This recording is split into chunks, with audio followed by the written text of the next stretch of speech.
Welcome back, everyone, to the House of Hustle podcast here on Sports Radio 810. We are presented, as always, by Charlie Hustle.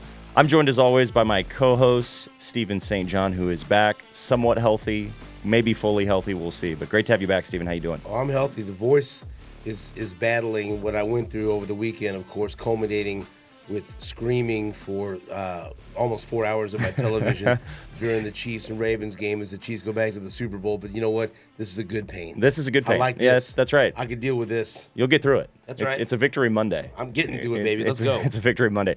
We are presented, as always, by our friends at Charlie Hustle. Be sure to head over to charliehustle.com to get stocked up on all your new, fresh, vintage gear. Also, shout out to Jerome Tang, who was the Charlie Hustle's first ever Community Tea Coach of the Year, supporting coaches versus cancer this weekend. So congrats. That's a good man right there. Congrats to Jerome Tang. I have my Dennis Gates vintage T-shirt that I got as well. So big shout out to charliehustle.com. We also have a new sponsorship we want to tell you about with Capital Investment Management. Big thank you to David Garrison and his team over at Capital Investment Management, proud sponsor of the House of Hustle podcast. We got a fun interview here today, Stephen. Pretty excited about it. I want a Melvin Booker vintage T-shirt. Where can I get one of those, Jared? We need to get one of those. Let's welcome in Melvin Booker. Welcome to the podcast. Thanks for joining us today.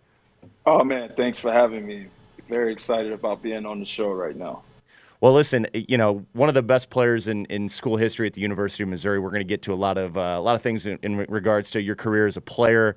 I always like to start an interview with just kind of where it all started, and for you, that was Moss Point, Mississippi. Great player, great high school player. I always like to ask, just kind of starting out, like, do you remember as a kid your first love of basketball as a kid? Like any moments that jump out, even before high school, before you kind of became the player you became, but just your first love of the game of basketball. I always like to hear how that starts. My love started with my pops. He played. He wasn't like a college player or anything. He just played a lot, like in local gyms, semi-pro leagues, and I just used to be with him all the time in the gyms and running around on the side of the court. The kid that's getting on the court while they playing, and he's like, "Yo, get off the court." Yeah, that was me when I was a little kid, and that's why I fell in love with the game, man. And just here I am, 51 years old and still involved in it like crazy. Yeah. So when you're a kid growing up, were you trying to get in some pickup runs with older kids, or I know kind of you just as you kind of became the player you became in high school, just developing into your frame and all those things. How did that look for you, just trying to get into those type of runs? Well, you started playing in your neighborhood first, with the local kids. And then, I was much better than those guys. And then my pops had this bright idea to say, start playing with him and his friends. And, he used to rough me up, but I was learning a lot from playing against these older guys. And those are the things that I remember. I finally got to the point where I started having some success against the grown men. And I used to let them know, too. I used to talk a lot of trash with these guys was trash talking as well. Then that's when I built my confidence, man, that I felt like, I could be a good player. And, it just started from that neighborhood and in the gyms with my pops. And next thing you know, it just started going from there. So I wanted to talk to you about recruiting and how you ended up at Mizzou. We all know recruiting is a different world nowadays than it was years ago. But I was reading an article, and I wanted just to fact check and see if all these things were true about your recruiting. And so your senior year, Tulane in South Alabama and Central Florida, those were teams that were on you, right? Is that true? Correct. Okay, the main teams. Okay, so I read that Rich Daly, the Mizzou assistant, was in the stands to watch your teammate Laterio Green, who ended up being Georgia's all-time leading scorer, and you guys were playing Chris Jackson, who ended up being an incredible player at LSU. And they saw you, contacted your coach, Arthur Haynes, to keep tabs on you, ended up averaging 28 points a game. Mizzou was having a good season, and that's how it all started. I mean, first of all, how much talent was on the floor for that basketball game, high school game? That's incredible. But just are all those facts true about how you ended up getting recruited by Mizzou? All of that is true. but the talent level on the Gulf Coast of Mississippi at the time, like Laterra Green and Chris Jackson, now Mahmoud Abdul-Rauf, they were like the number one, number two point guards in the nation. And we were all in the same district, which was crazy. So I was the only young guy. I was a sophomore. Those guys were seniors. I was the only young guy that was playing on the court then, because, you know, young guys just didn't play back then. And, yeah, that's how Rich Daly saw me. But here's the story that a lot of people don't know. As good as a player I was not recruited by any of the state schools. Wow. Yeah. Southern Mississippi, Mississippi State, Ole Miss, none of those guys recruited me. And I was the player of the year at the state.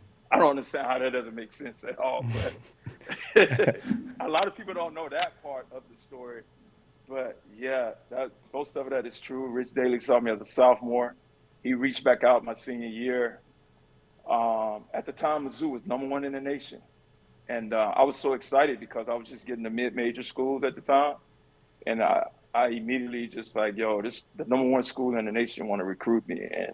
And, you know, I took a visit there and I just fell in love with, you know, Mizzou. I have family in St. Louis, so that made, you know, a little adjustment. And the rest was history. Was it true that the atmosphere at the Hearn Center during a game with Oklahoma that you were at, that's what got the deal done? Tell us what was that like? You know what's crazy is I was on my recruiting visit. It was Oklahoma, 1 versus 2. And that was my first time being like, and I visit, back in the day, I visit without my family. It was just me. I flew up there by myself, and I'm on the campus by myself. And, you know, I had Doug and AP as my hosts. Oh, wow. Who two greats at Mizzou. Wow. That's amazing. And I could just see, like, the rock star status that these guys had. And I was like, I mean, holy shit, I want to be a part of this.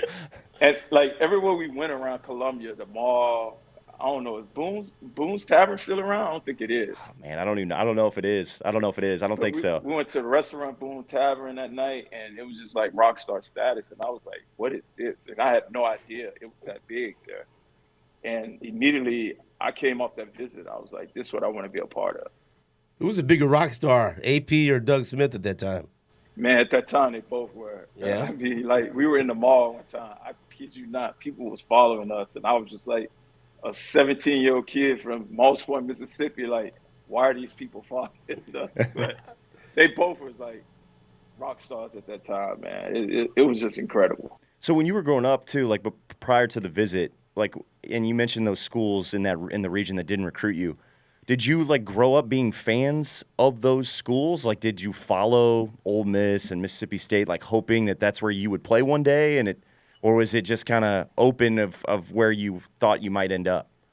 Well, you know, playing against Chris Jackson, Mahmoud, he went to LSU, and I don't know if you remember his freshman year. He had like 30, he averaged like 30 a game. Unbelievable. And he was like a rock star in college basketball. So he had most of the kids in our area, like, we wanted to go to LSU because LSU is only like 2 hours from my home. So we were like, everybody was about LSU.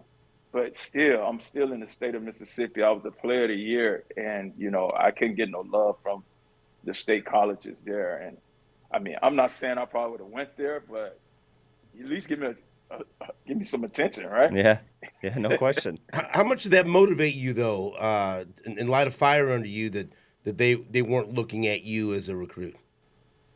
You know, when I came into Mizzou, I had a lot of motivation. That was one of them. They didn't recruit me. And then I also had to come to a place that nobody knew who I was. And I just had to prove myself, you know what I'm saying? And so that was the chip that I played with on my shoulder. I played for a coach in high school that was really hard and tough. We really used to call him the Black Bobby Knight because that's how tough he was. Yeah. Coach. And, you know, I was just built. I just played with a chip on my shoulder at all times. So take us into a little bit more about playing for Storm and Norman, because, I mean, back then in the Big 8 and then in the Big 12, you had the characters, right? You had your Johnny Orr and Norm Stewart and Billy Tubbs, and those were the faces of the program, the constants, and the fans would identify with them, and nobody was better than Norm.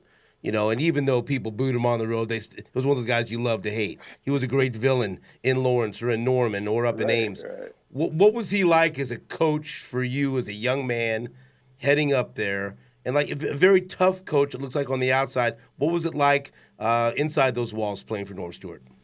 You know, Norm was tough, but when Norm came to visit me in high school and he saw how my high school coached, he was like, shit, if you can play for him, I know you can play for me.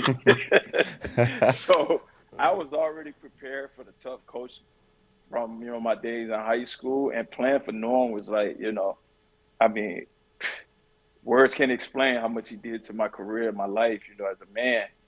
And some of his philosophies and things I still instill in my daily life, and I also instilled it in my son's career, and he's heard all the stories as well. So, I mean, playing for Norm is just incredible, man. Legendary coach. I mean, he's the face of Mizzou basketball. He's just been like, he was like I said Norm was like a third father to me. I had my pops, my high school coach, and then it was Norm that impacted my life in a way. Did you have any sort of like a adjustment to, you leave high school, you go to college, and you're a freshman, and you're looking up to the upperclassmen, you're playing for Coach Stewart, you're playing for a great program. Like, do you look back on just getting to campus and like those first practices, and was there an adjustment for you, like in terms of just the speed or just the level, or how did that look when you were just a young freshman?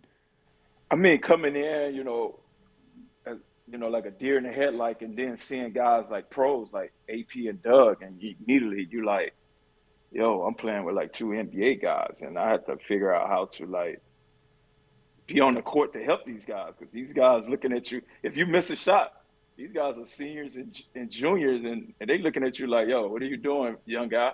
Mm-hmm. So the adjustment was speed of the game, but my biggest adjustment going to Mizzou is seeing snow, man. I never saw snow. That's the first time I saw snow in my life, and being away from home, that was the basketball part was easy. I worked hard. I was a good kid.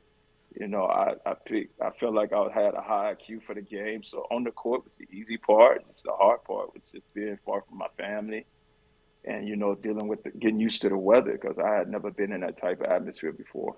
Capital Investment Management is a proud sponsor of the House of Hustle podcast. For independent financial planning, retirement guidance, and more, go to CIMRetirementPros.com. Securities offered through Cambridge Investment Research Incorporated, a broker-dealer member, FINRA SIPC. Advisory services offered through Capital Investment Management Incorporated. Capital Investment Management Incorporated and Cambridge Investment Research are not affiliated. All right, so I wanted to ask you about the 94 team that went undefeated in conference play and made it to the Elite Eight.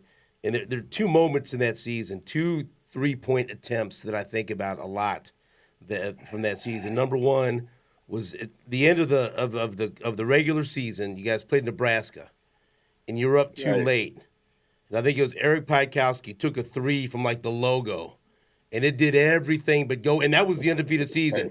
And I was sitting there watching. I go, no, because he could hit from anywhere, and it went in and out. But then you guys go 14-0. And then the other one was one that went in, and I think I remember this correctly, in the Syracuse game in overtime, in the first point scored in overtime, you hit a deep three.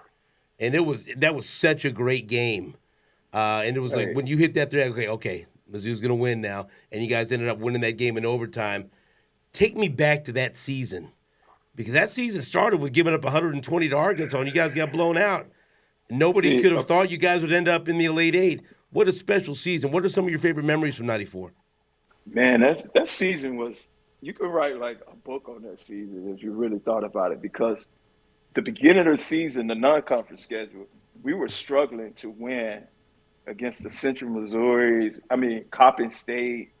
We was winning like close games. And then we go to Arkansas and just get embarrassed on ESPN. And ESPN back then, not like ESPN today, it was like Monday Night Football. Like, you're the only game on TV, and the whole world is watching, and we get beat like about 50-some points. And then another part, the Illinois game, I think it's the game. The Arkansas game was an embarrassment, but the Illinois triple overtime game, the bragging right game, was the game that turned our season around right there for us. And we was relentless. We won. We won with like 5-6 guys fouling out. And that showed us that we could be a really good team then. And after that, we just got on a streak, and we just started, like, we locked in. And like guys like Kelly was a freshman. he was growing up. He had some games. Jason Southern was coming off the bench, giving us energy. We had 8 seniors on that team, so we was a seasoned team.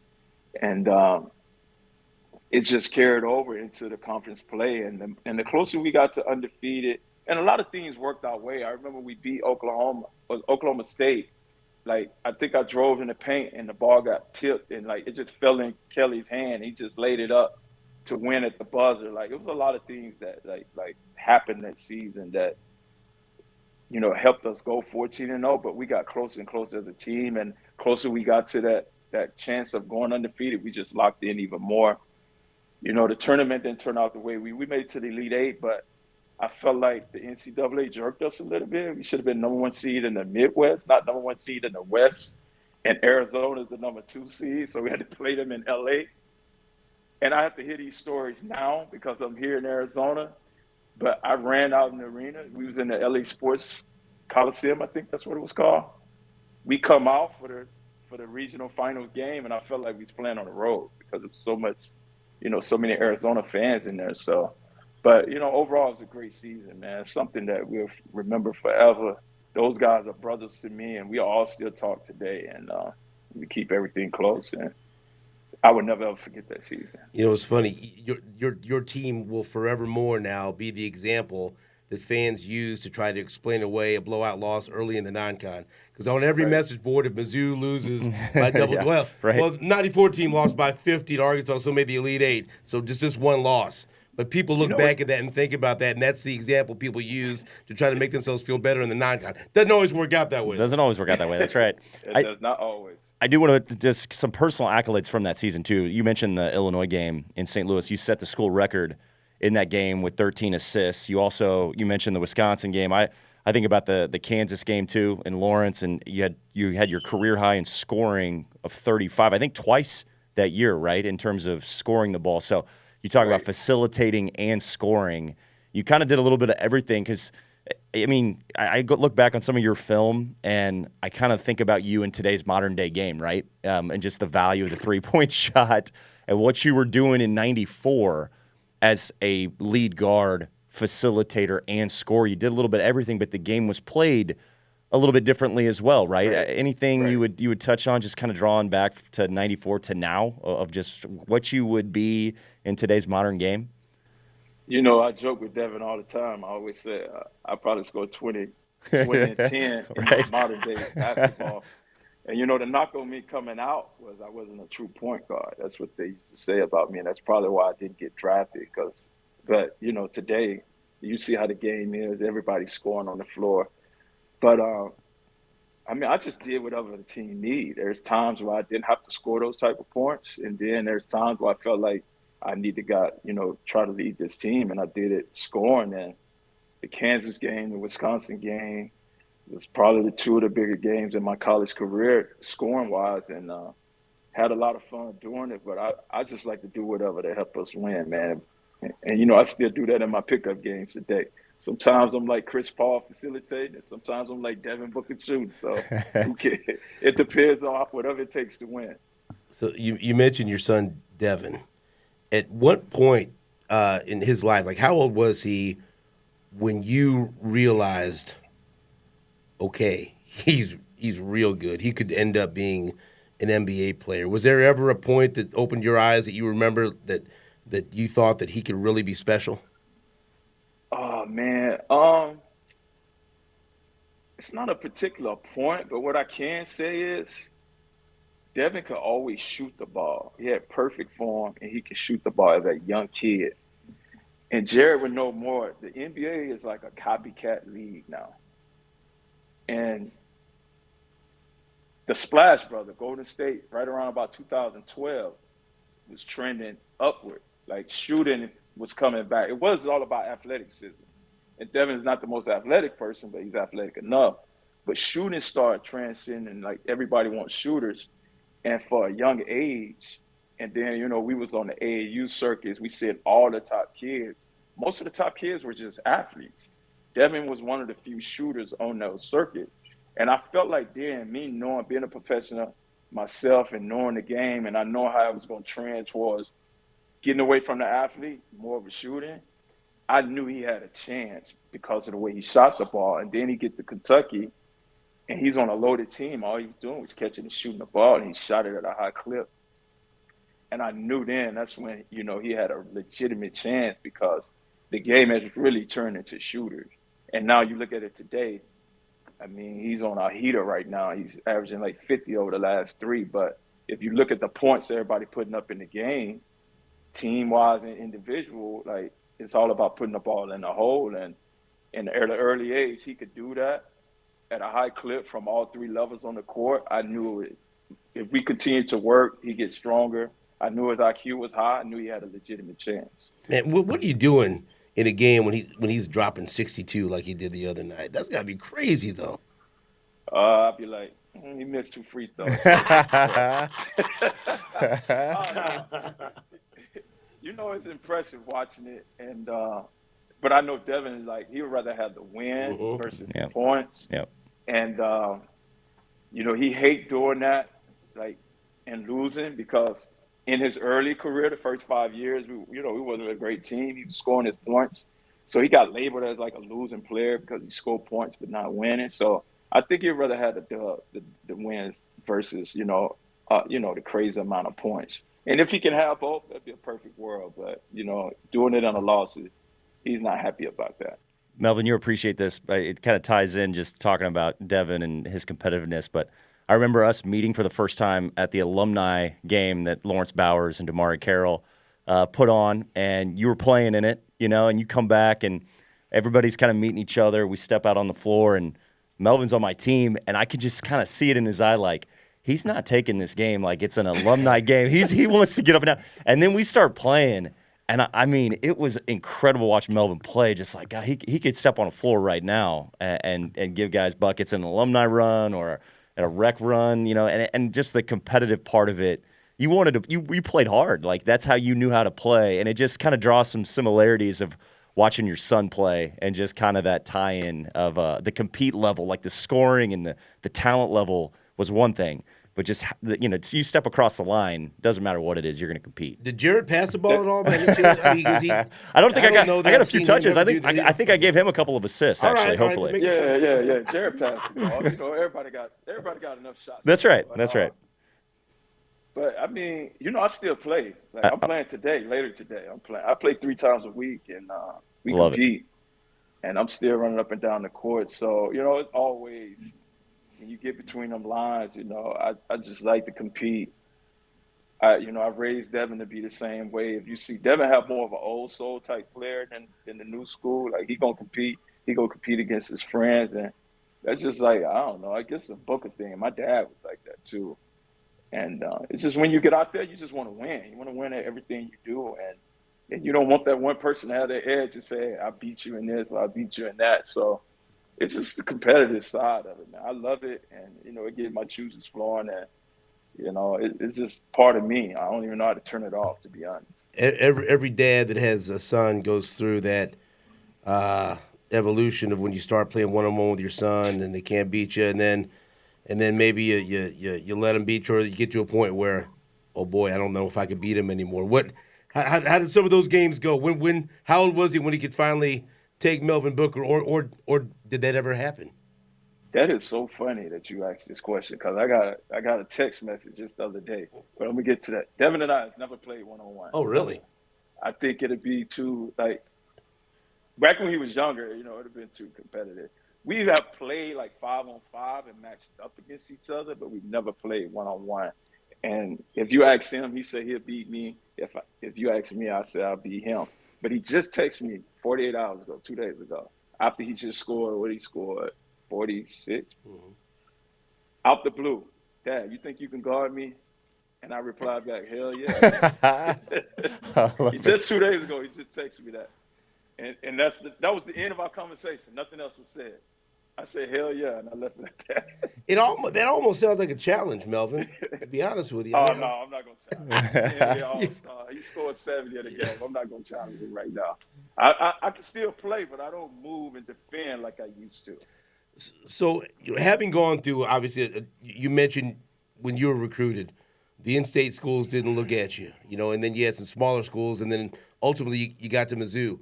when he was going through the recruiting process, what advice did you give him, and what was that like for you, watching your son go through a much different recruiting process, and having that right balance of being involved but also allowing him to make his own decision?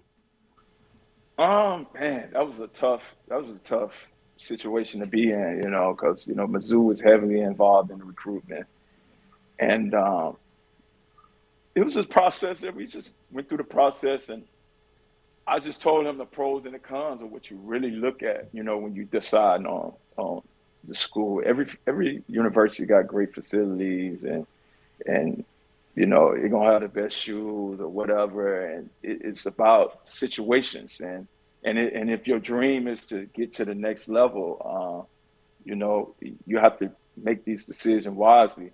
Fortunate enough, him and Tyler Eulis had created a bond from the AAU circuit, and they decided that they want to go to school together. So we did. I guess we visited Michigan State together with Tyler Eulis' family, and we did Kentucky visit together with their family, and ultimately it was Devin's decision. The house was divided for a little bit. I know some Mizzou people a little upset that I ain't. But I wasn't going to force my son to go somewhere where I went. It was all his decision. Because as a parent, the last thing you want to do is be the person to say, you push your kid there and then something happened or it don't work out. They're going to be like, yo, you the one told me to go there. And I didn't want my son to have that kind of feel. But, it was a tough process to go through. Fun process, though. It ain't nothing to be, stressful about. At least I explained it to him. And just make your decision, live with it, and move on. You mentioned, too, just the situation. He gets to Kentucky, and like you mentioned earlier, it's a loaded team. And his role is obviously much different than what he's doing in the NBA. He's more of a spot shooter, but it was just kind of unique to see him on such a great team, knowing fully that he was bought into his role. I think that's what was so impressive about that year is, there's so many guys. There's only one ball, and they were a great team. And he kind of embraced that for a young player. That's got to make you proud as a dad and a player yourself. Yeah, I mean, that's the thing of being able to, I explained to him, once you get to the NBA, you're not going to be the best player at the time. So you have to figure out how to play in a role immediately and be great in your role. But, when he went to Kentucky, our plan, and we thought about it, was we wasn't planning on leaving after his freshman year, but with the way he played and as he rose up the boards, I mean, we didn't have no choice but to come out. And I know he was just a spot shooter at Kentucky, but what we have been working on his entire career, he played with the ball in his hand, played off the ball. He could do everything on the court at all levels. And he just scaled it back to fit in with the team, but he always had a complete game, I would say, on the ball, off the ball type guy, catch, shoot, off the dribble. And like you say, he played his role well, and the kid didn't even start. And Right. He ended up being 13th in the NBA draft and never started a game in college. That's one thing I do have over him. I'm like, bro, you didn't even start in college. I did. That's right. That's right. So you're talking more about your career after you finished with the Rockets and the Nuggets. You had a very successful, extensive career playing overseas. You played for several teams in Italy. You played in Turkey. You played in Russia. And so take us through what that experience was like. I mean, Italy sounds like that would be wonderful. Maybe Turkey, but Russia, I don't know about Russia, Melvin. So tell Don't me. sleep on Moscow. But tell me what that. I'd love to hear about it. Tell me what that was like. First, it was cold. It's very cold. But the team called me after I finished in Turkey. The Russian team called me, and I said no 3 times because I had no desire to go to Russia. And then, if you know a Russian person, they don't take no for an answer. Every time I said no, the price just went up. Every time it just went up. And I was like, with the money that they're giving, all right, I'm going to go. I had the time of my life. Moscow is like any international city in the world. It's people from all over. It's a major city. It's like 13 million people in Moscow. Besides the weather and being so cold, which you get used to, I had an awesome time. I met I got a lot of friends that I still communicate with through WhatsApp.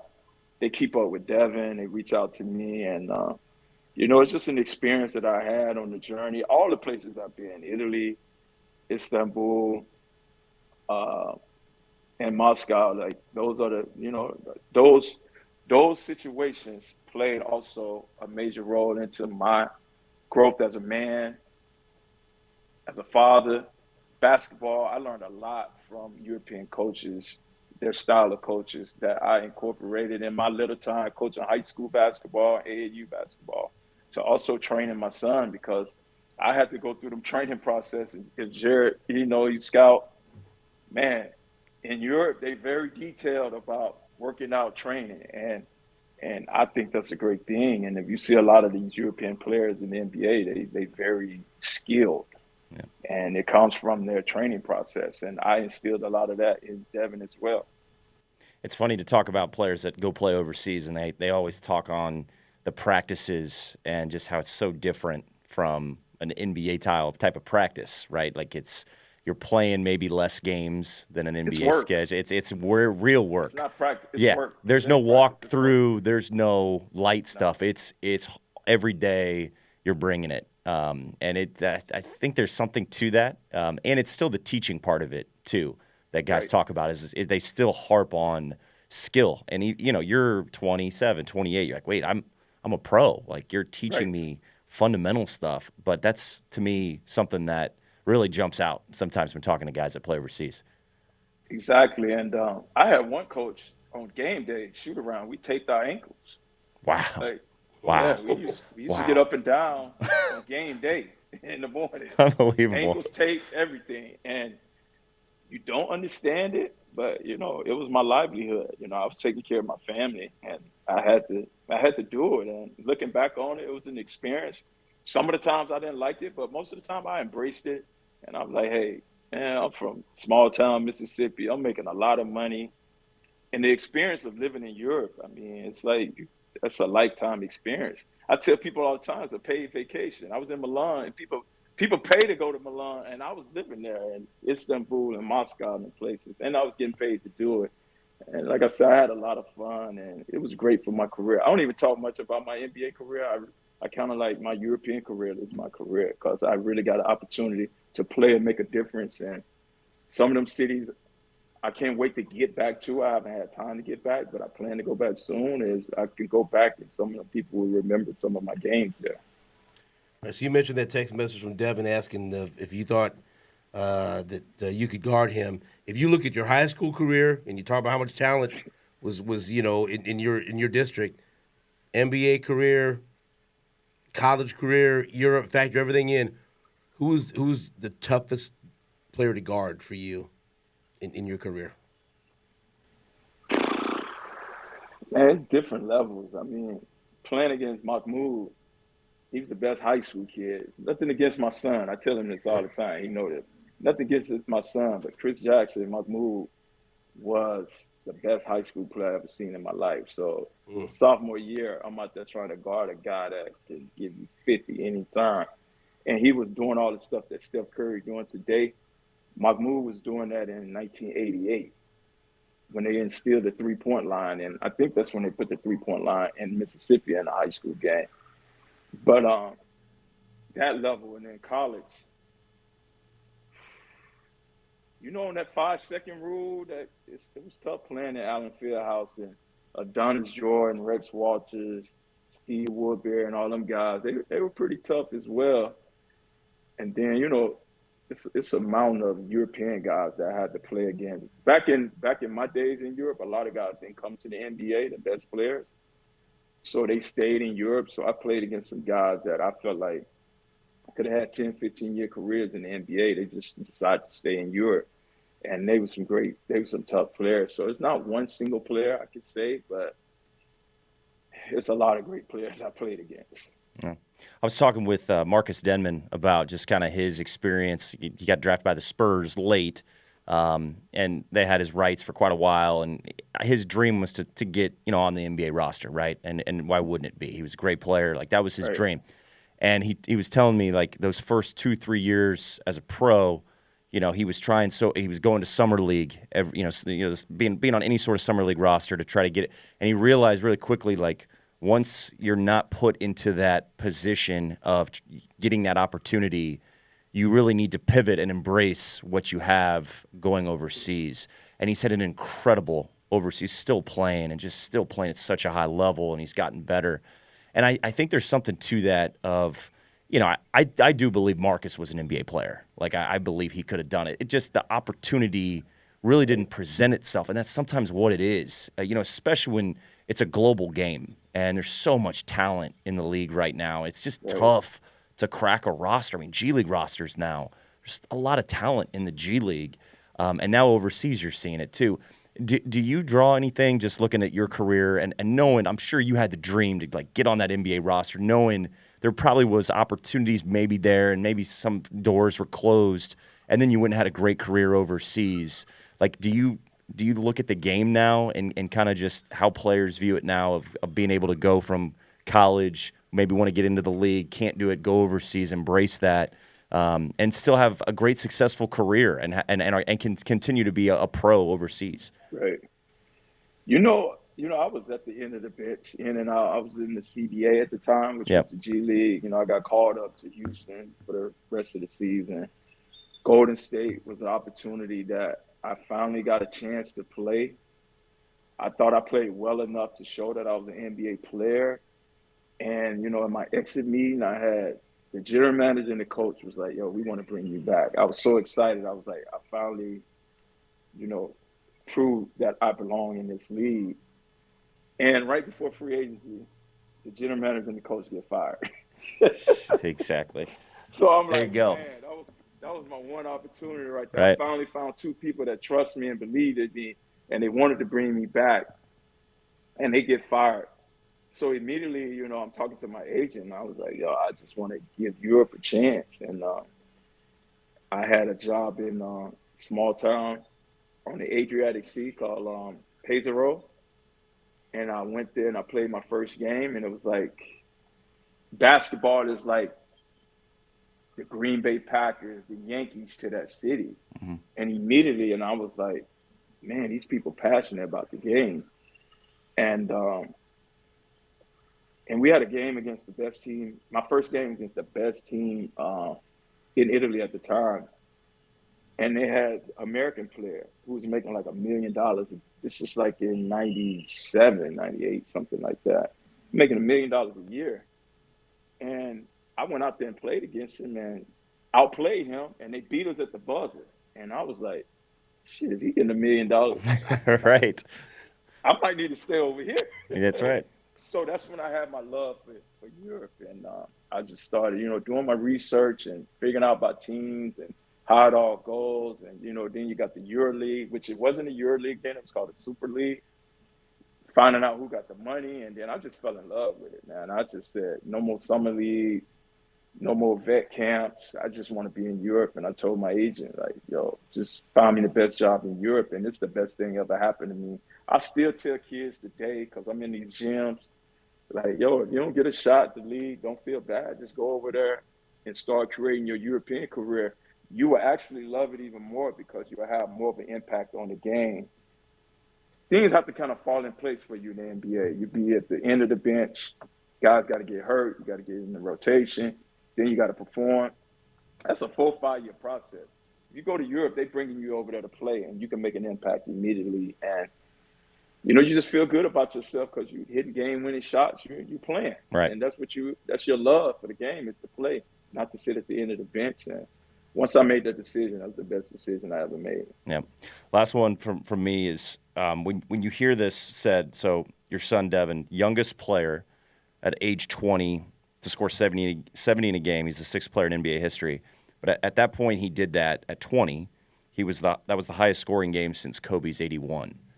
To be in that company of Kobe Bryant and just your love for the game, obviously your passion for the game, and then to see your son have that same passion, that same fire for the game, and to be in the company of the game's greats, like all-time greats. What is that feeling like as a dad? Like, what's that mean to you?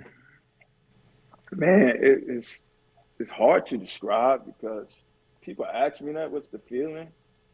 But to be honest, man, when we was working out in them gyms, one-on-one, me and him, we used to drive 3 hours to our AAU team every Friday. The talks, the conversation we used to have. I mean, humbly, I was like, this is what we expected. Like, This is what he worked hard for. Like, Devin worked extremely hard. When for 3.5, 4 years, when he moved with me to go to high school in Mississippi, like, we worked on the floor, off the floor, his mentor, everything. And to see him having this success, I mean, it's exciting as a parent, but this is what we were working for. And it's just his hard work has paid off. And he has so much more, you know, in his career to scratch. I mean, we still got the bitter taste from, you know, losing in the finals. He want to bring a championship to the city of Phoenix.